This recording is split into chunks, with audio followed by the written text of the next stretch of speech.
Good evening to everyone, and welcome back to our Bible study. We are looking into the book of Romans, and we have started chapter 1, and we could not complete it, but as the Lord leads, we will continue to look into the verses in chapter 1. Just to recapitulate what we have discussed and learned in the last class, it was from verse 8 in chapter 1 till verse 15. This passage tells us about the heart of Paul. It tells us about the heart of a missionary, the heart of a true servant of God who was very much concerned about the believers at Rome. Now, first thing that we have seen from verse 8 was he had a thankful heart. And he was thanking God for the believers at Rome because of their faith. And because of their faith, the church at Rome was a great church. It was not great because of their pastor. It was not great because of their building. But it was great because of their faith. It was not a saving faith, but a persevering faith. And what is the second thing that we have seen? He served God with a sincere heart, isn't it? It was not something external, but it was internal. He served God wholeheartedly. That's why he says, I serve with my spirit in the gospel of his Son. The word spirit means with his whole being, with his mind, soul, and body. And the third thing that we have seen is, he has a heart of concern, isn't it? That's why we see he was praying for the believers at Rome.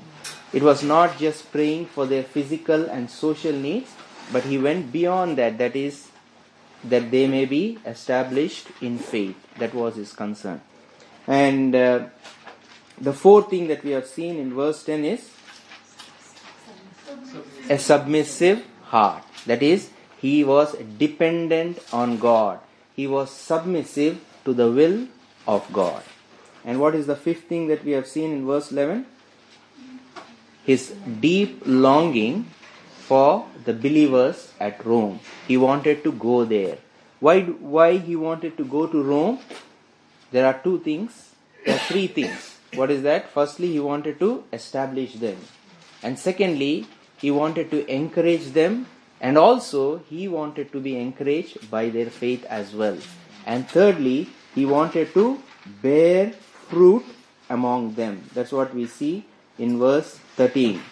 It says, that I might have some fruit among you also, just as among the other Gentiles. Now, the last point I could not cover because of want of time. And that was his passion to proclaim Christ.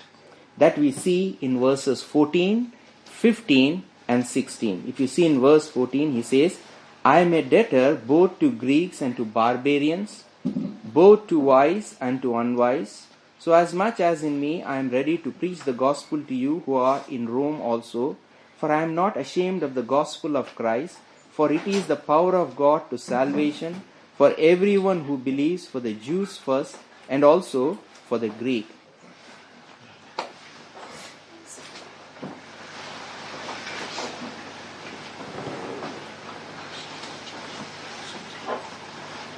So in his passion, we see three things.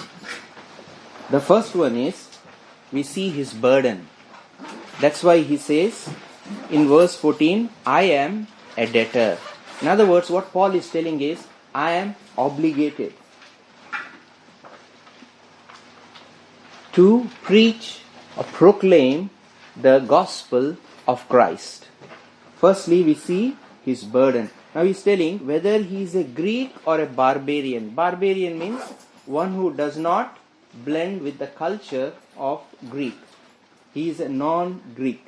So he says that whether he is a Greek or whether he is a barbarian, or whether he is wise or unwise, whether he is a literate person or illiterate person, whether he's a learned person or unlearned person, whether he's a Jew or a Gentile, Paul's passion was to proclaim Christ.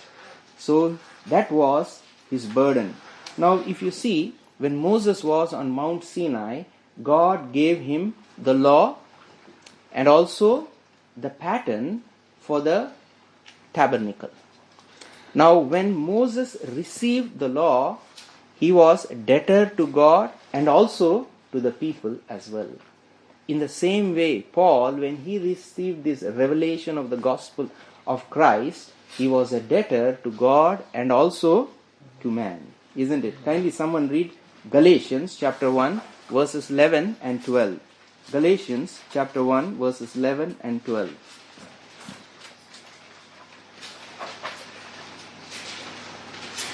But I certify you, brethren, that the gospel which was preached of me is not after man, for I neither received it of man, neither was I taught it by the revelation of Jesus Christ. Paul received this by the revelation of Jesus Christ. And that's why Paul had this passion to preach the gospel no matter what background he comes from what ethnicity or what social background. His one burden was to preach the gospel of Christ. That's why in 1 Corinthians chapter 9 and verse 16 he says, "Woe is unto me if I preach not the gospel." It is like a man who knows the cure for a terrible disease, and when he knows that cure, he wants to share it with others. If he doesn't want to share it, it's a criminal act, isn't it? And so that was the burden of Paul. If you see in 2 Kings chapter 7 and verse 9, we see there were the lepers who have stumbled on the treasure, isn't it? When the Assyrians left the camp and went, these lepers were there. And what did they say? There's a beautiful statement that they make. 2 Kings chapter 7 and verse 9. Someone read that. 2 Kings chapter 7 and verse 9. Then they said to each other, "What we are doing is not right. This is the day of good news. We are keeping ourselves. If we wait until daylight," right? Yeah. Daylight, punishment will be overtake us. Let's go at once and report this to the royal place. Yeah, thank you, brother. So what the lepers do here is they stumbled on the treasure and they said it is not good for us to wait. We have to tell to the household of the king. In the same way, you and I have been received that treasure, isn't it? God has entrusted with the treasure of the gospel of Christ, and we are debtors to the people. And it is our job to proclaim the gospel of Christ. That was the passion of Paul. So in his passion, firstly we have seen his burden. And the second thing that we see is, in verse 15, we see his boldness. He says, "For I am not ashamed of the gospel."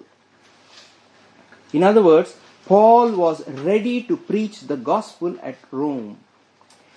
His urgent willingness to preach the gospel at Rome. When Paul preached in Jerusalem, the religious center of the world, he was mobbed.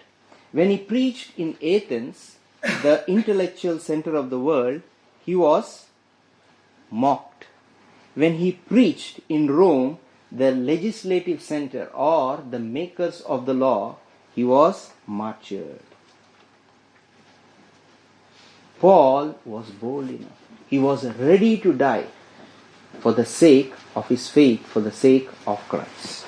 We see his boldness. How he begins his verse 15, he says, "So as much as in me." In other words, what Paul is telling here is, there was so much in Paul that he wants to share it with others. He wants to take all that was in him and pour it into people. All his energy, all his effort, all the truth and the knowledge of the gospel, and he wants to pour it on to the Romans. That's why he says, "As much as in me, I am ready to preach the gospel to you who are in Rome also." In his passion, we see his burden, we see his boldness, and thirdly, we see his belief in verse 16. If you see in verse 16, it says, "For I am not ashamed of the gospel of Christ, for it is the power of God to salvation for everyone who believes, for the Jews first and also for the Greek." Paul had absolute confidence in the gospel. Paul's absolute confidence in the gospel is based on three things. Firstly, the supremacy of the gospel. Paul was living in the times where there were Hebrews, there were Greeks, there were Romans. Now Paul was an intelligent man. He knew that even the Roman law, the Hebrew light, and the Greek logic was no match to the gospel. And that's why he say that he has absolute confidence in the gospel. It is superior to any religion or philosophy ever known on earth. That's why we see his belief in the gospel. Not only we see the supremacy of the gospel, but we also see the sufficiency of the gospel as well. See, it says, it is the power of God to salvation. The world does not need a better education system. The world does not need better reforms. The world does not need better technology. What the world needs is the gospel of Christ. Why? Because it grips the mind. It pricks the conscience. It warms the heart. It saves the soul and it sanctifies the life. Paul's absolute confidence in the gospel because of its supremacy, because of its sufficiency, and finally because of its simplicity. Could anything be simpler than that? The gospel call is simple trust in Jesus Christ, is faith in Jesus Christ. Someone read John chapter 6 and verse 37, please. John chapter 6 and verse 37.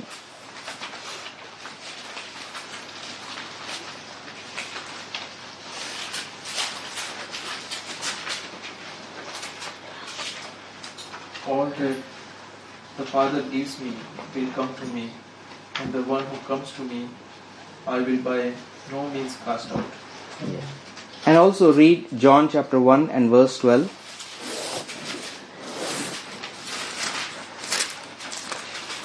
But as many as received him, to them he gave the right to become children of God, to those who believe in his name. For whoever believes in the name of Jesus, they are called as the children of God. Romans chapter 10 and verse 13 also says, "For whosoever calls on the name of the Lord shall be saved." When you trust in the Lord, you will be saved. It is that simple trust in the finished work of Jesus Christ on the cross of Calvary. What he has accomplished for you will save you from eternal destruction. That is the simplicity of the gospel. And he says in verse 16, last part, "For everyone who believes, for the Jews first and also to the Greeks." Now what does that mean? For the Jews first and also for the Greek. Does it mean that Paul is prescribing an order of preaching the gospel? No, he doesn't do that. But Paul is telling the fact that the gospel first came to the Jews. Jerusalem was the first gospel center, where the Spirit of the Lord came upon the 120 of his disciples. And then we see the gospel going to Antioch of Syria and then to Ephesus.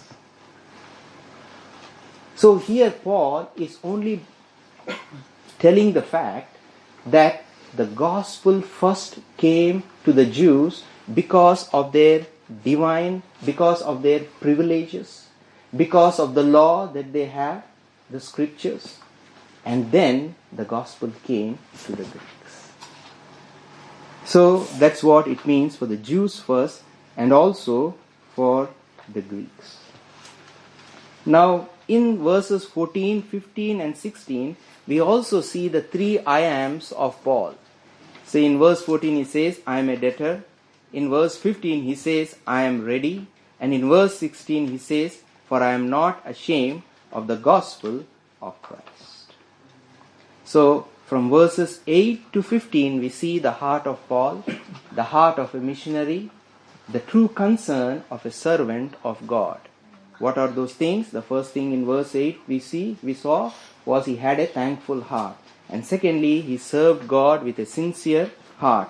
And in verse 10 we see, in verse 9 second part, he was concerned. He had a concerning heart. He was concerned for the church at Rome and he prayed on their behalf. And in verse 10 we have seen he was submissive to the will of God. He was dependent on God. In verse 11 we have seen his deep longing to see the believers at Rome in order to establish them, in order to encourage them. And in verse 13 we have seen to bear fruit among them as well.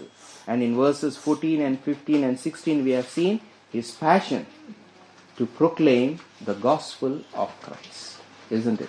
So this is what we have seen, and now we'll continue from verse 18. Now in verse 18 we see the revelation of God's wrath. In verse 17, from 17, I forgot one verse. So we have seen up to verse 16. In verse 17, we see the revelation of God's righteousness. Now, what is righteousness? The meaning of righteousness means straight or equal. In Old Testament or New Testament, you find these words just or righteousness. Both are same. Now when this word is used in relation to God and says God is righteous, it means God is always in the right. To put it simply, it means God is always right. Isn't it? How comforting it is, how encouraging it is to know that God is always right. No matter what happens in our lives, God is always in the right, isn't it? Ross and his wife were pioneer missionaries in the Amazon Valley in South America. And they were working as missionaries there for a long period of time. And there was a young couple, husband and wife, as missionaries. They joined them in helping the work in that Amazon Valley. And it so happened that in the first year itself, this young missionary, this man, he had fever and then suddenly he died. Here was a young woman, thousands of miles away from home, beside the dead body of her husband, not able to console herself, weeping. And finally, when the body was laid in the crude coffin and it was nailed down, she took a felt pen and these are the words she has written on it. His way is best. She could take comfort in one person, that is our Lord Jesus Christ. Because she knew that He is in control. And whatever He does always right. Now this righteousness of God in verse 17 can be expressed in three ways.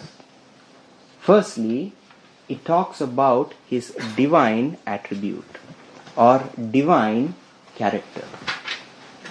God is always righteous. God was righteous, is righteous, and will be always righteous.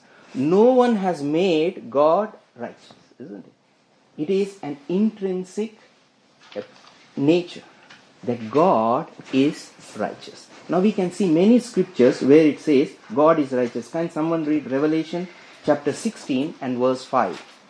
Revelation chapter 16 verse 5.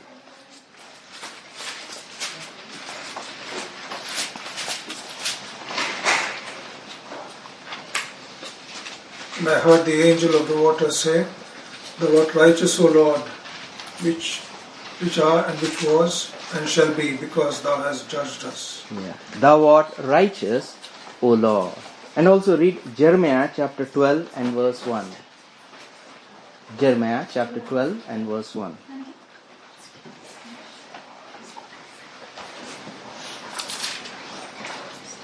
Jeremiah chapter 12 and verse 1. Righteous art thou, O Lord, when I plead with thee, yet let me talk with thee of thy judgments.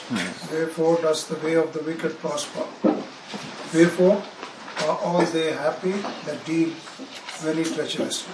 Again we see there, righteous art thou, O Lord. There are many other verses as well, but for want of time we'll just stop it here. So we have in Psalms 129:4, we have in Ezra 9:15, 1 John chapter 2 and verse 25, we see that God is righteousness.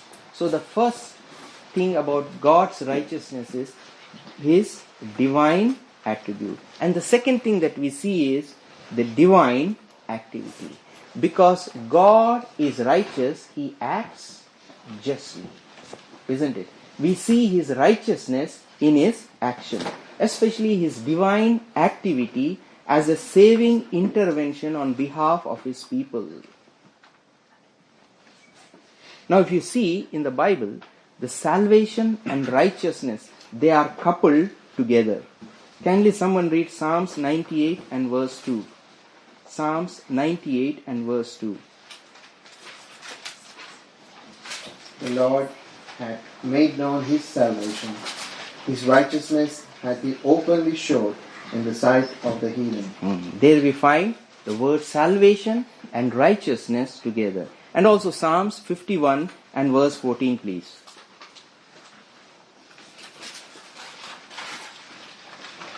Deliver me from blood guiltiness, O God, thou God of my salvation, and my tongue shall sing aloud of thy righteousness. Again we see salvation and righteousness. There are many other verses as well. In Psalm 65 and verse 5, we find in Isaiah chapter 45 and verse 8, we find in Isaiah 45 and verse 21, and also Isaiah 46 and verse 13. But one verse is there in Romans chapter 3. We see God's righteousness is demonstrated in the cross of Christ, on the Calvary's cross. Romans chapter 3 verses 25 and 26. It says, whom God set forth as a propitiation by His blood through faith to demonstrate His righteousness, because in His forbearance God has passed over the sins that were previously committed. We see the demonstration of God's righteousness on the cross of Calvary. Now, what does it mean when Paul says the righteousness of God is revealed? It doesn't mean it is just disclosed to human minds. It is specifically revealed in action and the operation of regeneration. So when God acts, He acts justly and righteously. And that is what we have seen. That is His activity as saving intervention on behalf of His people towards salvation. So that is the second thing that we see, His divine activity. And thirdly, we see His divine achievement. The righteousness of God can be expressed as His divine attribute, divine activity, and divine achievement. Here, it is not subjective, but it is objective. This divine achievement is not pertaining to God, but it is pertaining to us.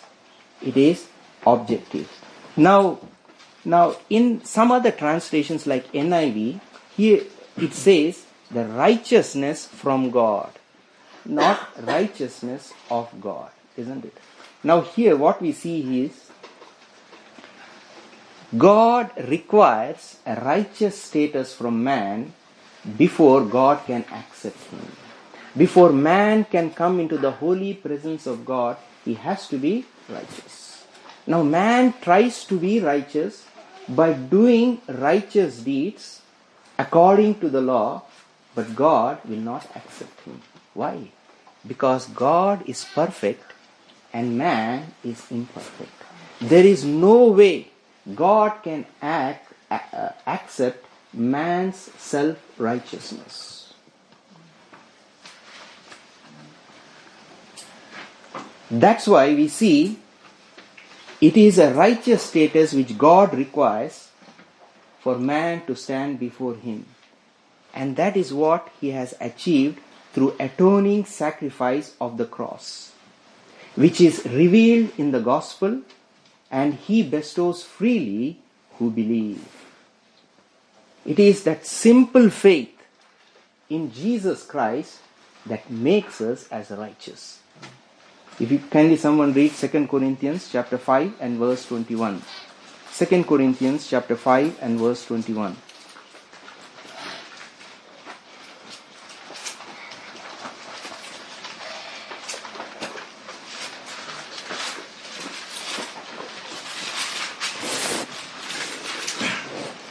For he has made him to be sin for us, who knew no sin, that we might be made the righteousness of God in him. Yeah. He was made sin for us so that we may be made righteousness of God. See what Paul says in Philippians chapter 3 and verse 9. Philippians chapter 3. Philippians chapter 3 and verse 9. He says, "And be found in him, not having my own righteousness, which is from the law, but that which is through faith in Christ, the righteousness which is from God by faith." It is simple faith in Jesus Christ that we are declared as righteous. The righteousness of God is imputed to us. Romans chapter 5 and verse 17. Romans chapter 5 and verse 17. "For if by one man's offense death reigned through the one, much more than who receive abundance of grace and of the gift of righteousness will reign in life through the one Jesus Christ." This righteousness is a gift from God. Romans chapter 4 and verse 9, we see Abraham's faith was counted as righteousness, isn't it? Abraham was not counted as righteousness because he was circumcised. He was counted as righteous because of his faith. When a believer, when a person puts his faith in Jesus Christ, God takes that faith and reckons it or counts it as righteousness. It is simple faith in Jesus Christ. Romans chapter 4 and verse 9. See what it says about Abraham. "Does this blessedness then come upon the circumcised only, or upon the uncircumcised also? For we say that faith was accounted to Abraham for righteousness." Verse 22. "And therefore it was accounted to him for righteousness." It was because of his faith was accounted him to be righteous. Now, we have seen about the righteousness of God. The righteousness of God can be expressed in three ways. First is the divine attribute, and secondly as the divine action or activity, and thirdly as divine achievement. Now he says, "For in the righteousness of God is revealed from faith to faith." Now what does that mean, faith to faith? It means from the beginning of faith to the end of faith. Now W.E. Vine, he says like this: from faith means it points to the initial act, and to faith is a life of faith which issues from it, isn't it? Every person or every believer begins his life with faith and he ends it in faith, or he continues his life in faith. That's what it means, from faith to faith. And as it is written, the just shall live by faith. The theme of the book of Romans we have seen is the righteousness of God. The text of the book of Romans is the just shall live by faith. Now this scripture statement is not a new revelation that has come to Paul, but Paul picked it up from Habakkuk chapter 2 and verse 4. It says, the just shall live by his faith, except that pronoun his is not there, but the whole verse is taken from Habakkuk chapter 2 and verse 4. The just shall live by faith. Now if you see in the Habakkuk times, Habakkuk was complaining to God. Why? Firstly, there was wickedness and sinfulness rampant in Israel. And Habakkuk was complaining to God, Lord, there is so much of sin among your people. How is it that you are oblivious and you are silent to what is happening in Israel? And secondly, God wanted to teach a lesson to Israel and punish them by using another nation who is more wicked than Israel, and that is Babylon. And Habakkuk could not understand this. That's why he comes up with series of complaints to God, and he says, Lord, your people are sinning. How is it that you are silent? And how is it that you are allowing a heathen nation who are more sinful than Israel to punish Israel? And then God answers Habakkuk. And he says to Habakkuk, Habakkuk, I am about to reveal something to you. And I want you to record it, so that a herald may go out and proclaim it. And that is a revelation of my righteousness. And I will put all your fears and of inaction and injustice to rest. The words which I am going to speak are going to be fulfilled. I am going to punish them. But till then, you who are righteous shall live by faith. The just shall live by faith. Now you fast forward it to AD 57, when Paul wrote this letter to the church at Rome. 3 years before that, Claudius was the emperor. And Claudius banished all the Jews from Rome. And we know that Aquila and Priscilla were expats from Rome, isn't it? And Paul meets them in Corinth. Now that was just a foretaste of what believers are going to face in the future. The persecution, the trials and the tribulations. Now we know that after that Nero comes and how he persecuted the Roman Christians or the believers there.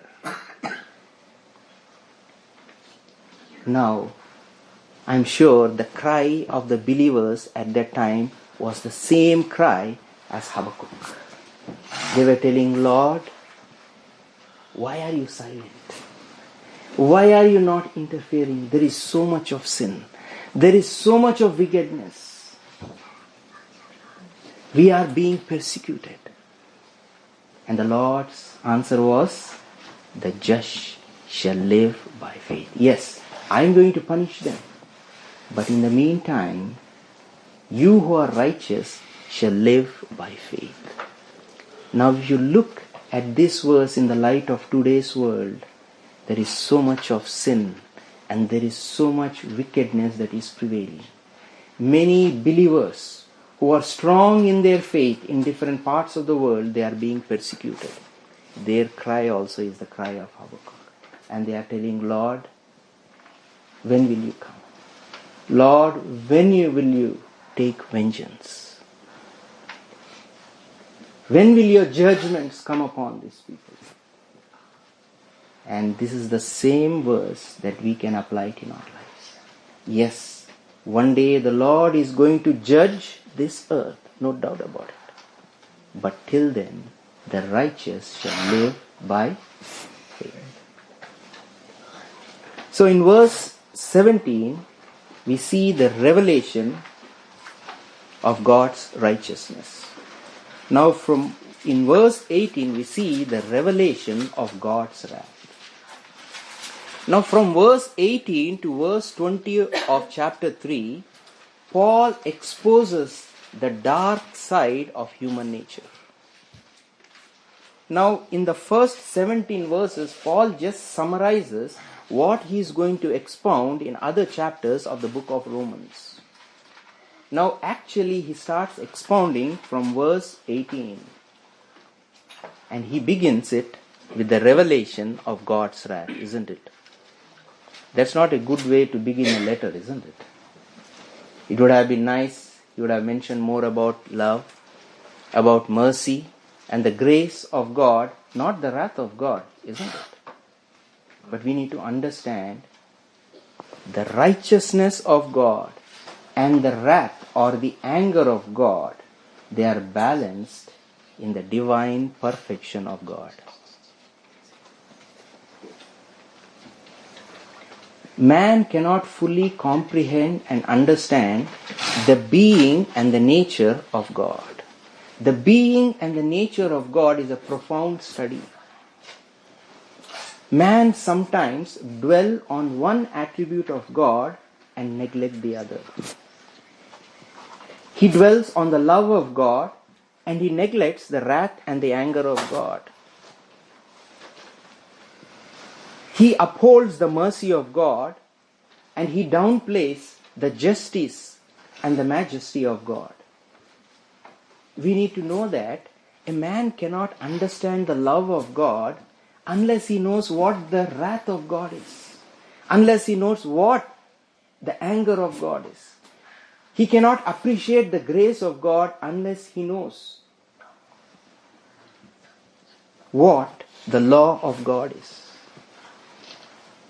He does not know the forgiveness of God unless he knows the penalty of sin. He doesn't know the mercy of God unless he knows the justice, the majesty, and the holiness of God. That's why all attributes of God are balanced in the divine perfection of God. Because God is righteous, He always acts justly.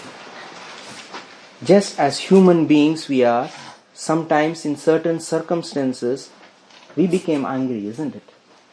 And God has every reason, and He is justified to be angry against the sin of humanity. But God's anger is not like a human anger. It is not a sudden outburst of violence, which spikes high and suddenly fades away.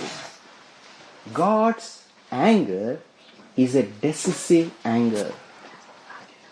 It arises from a thoughtful decision. It comes from the mind rather than emotions. It is an anger that is deeply felt. So we can call God's anger as God's righteous anger, or a holy anger, which is just anger. From the beginning of the Bible, we see God's wrath upon sin. Isn't it? When man sinned, God's wrath, anger was upon him. Death was passed upon all men. God cursed the earth. God cursed Eve. God cursed, the serpent. And God drove away man from the Garden of Eden. Then again we see God's wrath in the flood, isn't it? God wiped away the heavens and the earth. Only 8 souls were saved who were in the ark. And then we come to Genesis chapter 18, we see the wrath of God on Sodom and Gomorrah.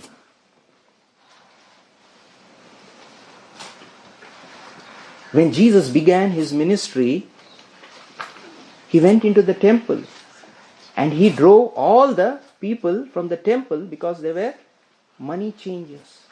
They were making a business in the temple, and He said, "You have made my temple into a den of thieves." God's anger is seen. Why God is angry? Because He deeply feels the sin of mankind. Because God is righteous, He acts justly.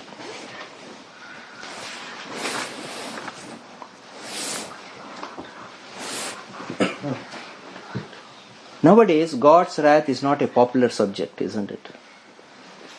Among many people, even among evangelical churches. They always would like to focus on love and mercy, and they neglect the wrath of God. But we need to understand, because God is righteous, God's anger will be always there. It is a part of His righteousness. Not only the gospel reveals the revelation of God's righteousness, but the wrath of God is also an element of the gospel. And that's why Paul begins this in the first chapter itself about the wrath of God. Now if you see in verse 18, it says, "For the wrath of God is revealed from heaven against all ungodliness and unrighteousness." Ungodliness means when man sins against God, when man disobeys God, when man rejects God, it is a sin against God.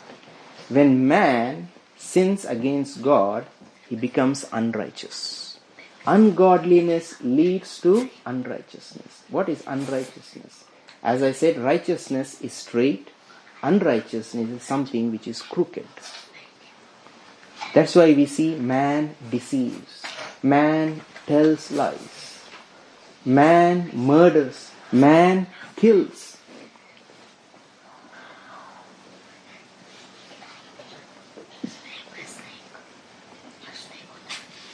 When man sinned against God, man was separated from God, isn't it?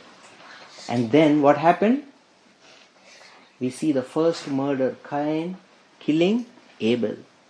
Man separated from man. That is what sin does. That is what ungodliness does. Ungodliness leads to unrighteousness. So the first thing that we have seen here is the revelation of God's wrath. And secondly, from verse 19 to verse 23, Paul speaks the reasons for God's wrath. Now the first reason is given in verse 18 itself. The second part it says, God's wrath is revealed because men suppress the truth in unrighteousness.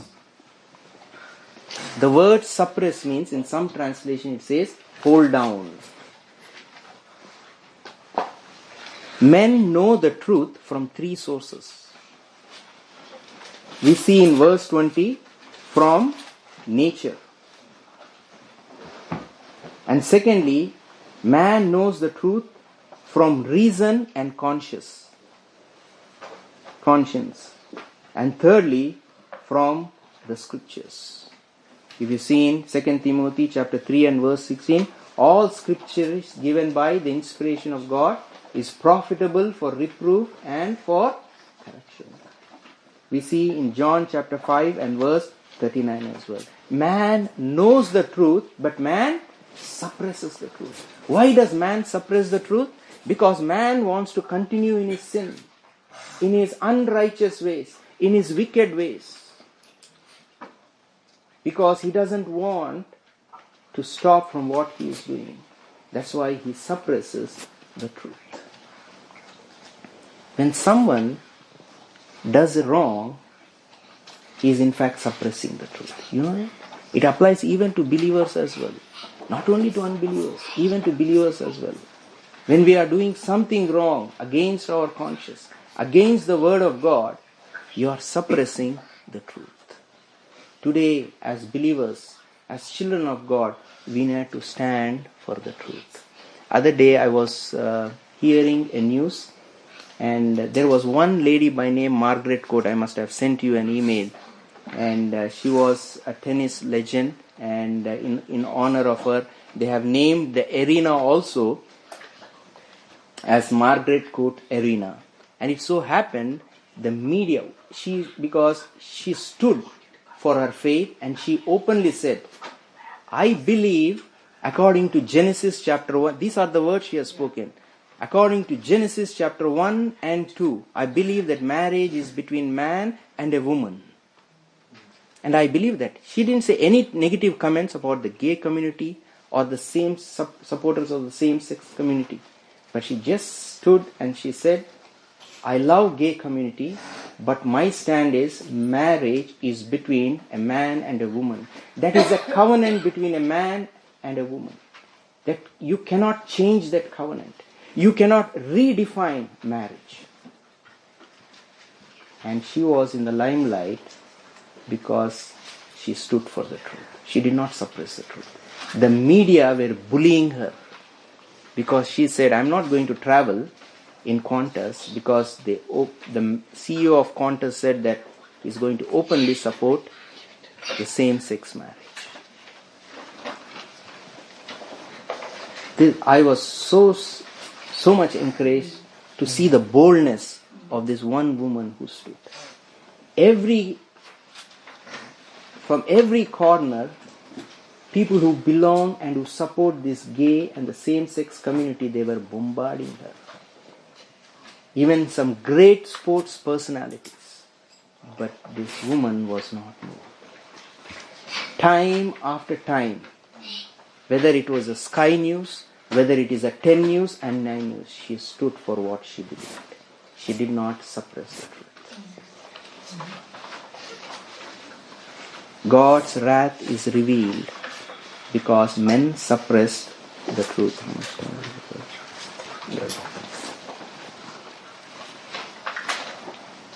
Kindly someone in 2 Thessalonians chapter 2 and verse 10. 2 Thessalonians chapter 2 and verse 10.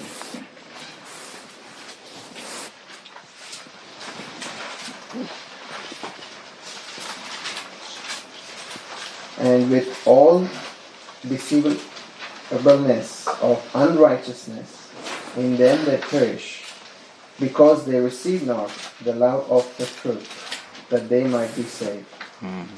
They did not receive the love of the truth. And that's why where they are heading for destruction. They will be lost forever. Those are the people who suppress the truth in unrighteousness. And secondly, we see in verse 19, the second reason why God reveals His anger or wrath is they reject their conscience, their thoughts and reasoning. In other words, they reject their internal evidence. It says in verse 19, because what may be known of God is manifest in them, for God has shown it to them. They reject that within them. Within the heart of every man is an awareness of what is right and what is wrong. God has put the moral law in us. God has given us a conscience, isn't it? And that conscience either accuses us or excuses us. If you see in Romans chapter 2 verses 14 and 15, just flick one page, Romans chapter 2 verses 14 and 15, for when Gentiles who do not have the law by nature do the things in the law, these although not having the law are a law to themselves, who show the work of the law written in their hearts, their conscience also bearing witness, and between themselves their thoughts accusing or also accusing them. God has written them in their hearts. So there is no excuse for them. There is no excuse for them. They have a sense of God, but they suppress the sense. Remember, man is a very capable creature. He has enormous power and mental capacity. But man chose to reject God. Man chose to reject the knowledge of God within him. If you see in Acts, we have an incident in the life of Paul, Acts 28 and verse 4, when Paul was on the island of Malta, when he was lighting the fire, a serpent comes and hangs on to his hand, isn't it? And the people of that place, they saw that and they said, this man must be a murderer. And that's why he's having this kind of treatment. Then later he just shook off that serpent. He was still alive. And they thought that Paul was God, isn't it? Now if you see in 28 and verse 4, it says, "So when the natives saw the creature hanging from his hand, they said to one another, 'No doubt this man is a murderer, whom though he has escaped the sea, yet justice does not allow to live. But he shook off the creature into the fire and suffered no harm.' However, they were expecting that he would swell up or suddenly fall down dead. But after they had looked for a long time and saw no harm come to him, they changed their minds and said that he was God." From where did they have this knowledge? Did some missionaries go there and preach?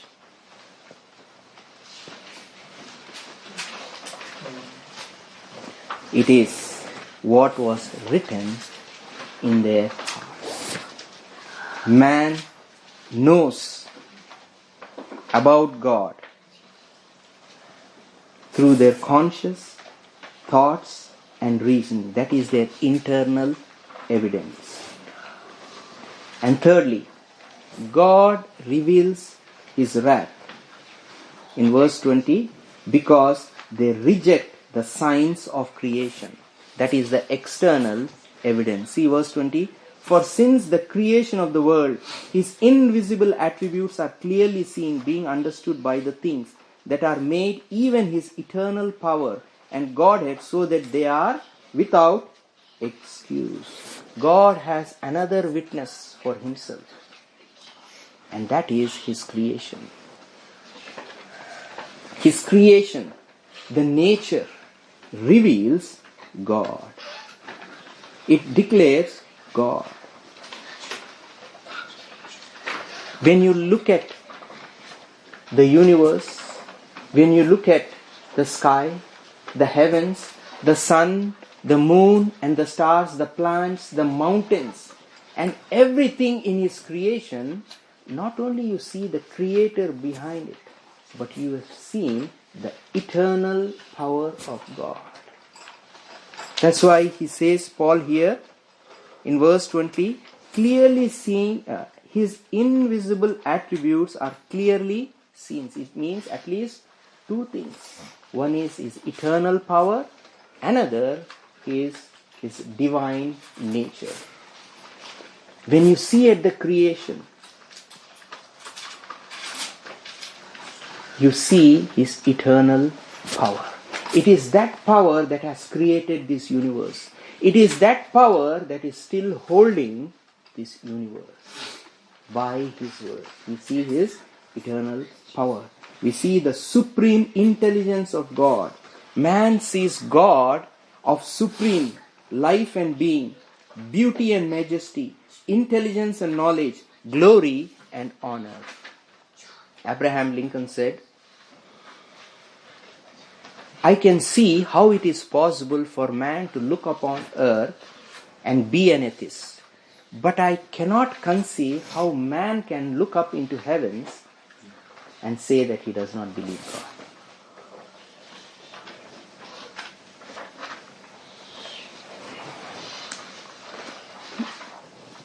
Not only we see the eternal power, but we also see His divine nature or the deity of God. We see that Creator as God. We see that Creator as divine. When man looks at nature and reason with an honest spirit, he sees clearly that the Creator is God, because He cares and He provides what He has created. He regenerates, He replenishes and carries things on.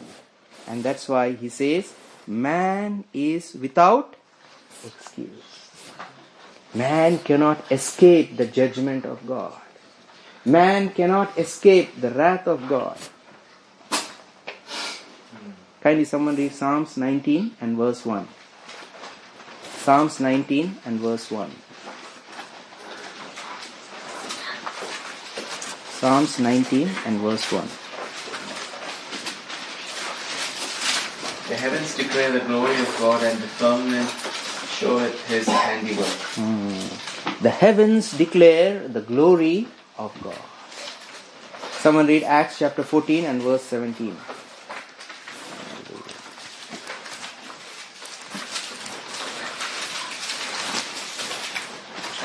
Nevertheless, he left not himself without witness, in that he did good, and gave us rain from heaven, and fruitful seasons, filling our hearts with food and gladness. Man is without excuse, because the nature itself is a witness for God, that there is a Creator who is eternal, who is powerful, and who is divine, God Himself.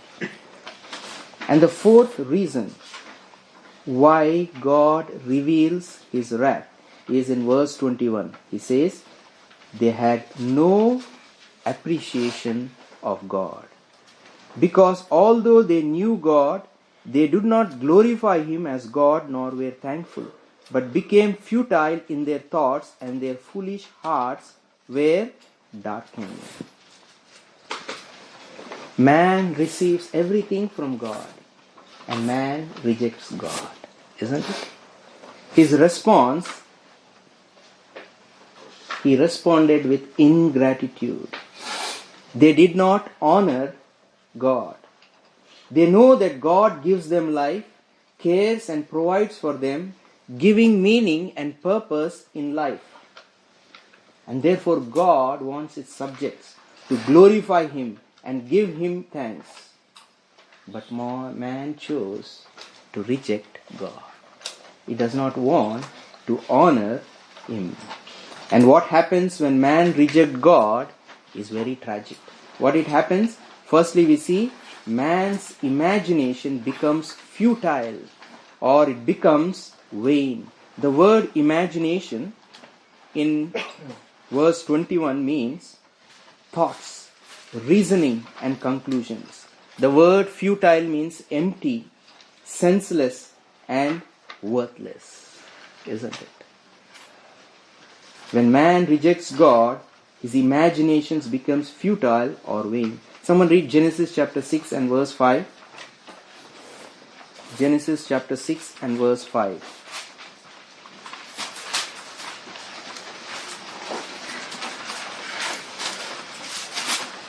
The Lord saw how great the wickedness of human race had become on the earth, and that every inclination of the thoughts of the human heart was only evil all the time. Yeah, every thought of human being was evil, isn't it? Can someone read Psalms chapter 10 and verse 4, please? Psalms chapter 10 and verse 4.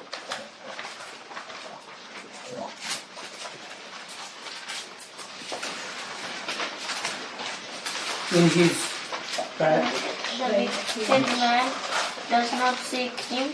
In all his thoughts there is no room for God. In all his thoughts, there is no room for God, isn't it? There are other verses as well, Proverbs 15 and verse 26 as well, but we do not have time to see that. And the second thing we see is, and because he rejects God, man's foolish heart is darkened. See, that's why he says in verse 21, and their foolish hearts were darkened. The word foolish means senseless, without understanding. Darkened means blinded and unable to see. That is what the devil of this world has done. It has blinded the minds of the people, isn't it? 2 Corinthians chapter 4 and verse 4. Someone read that, 2 Corinthians chapter 4 and verse 4.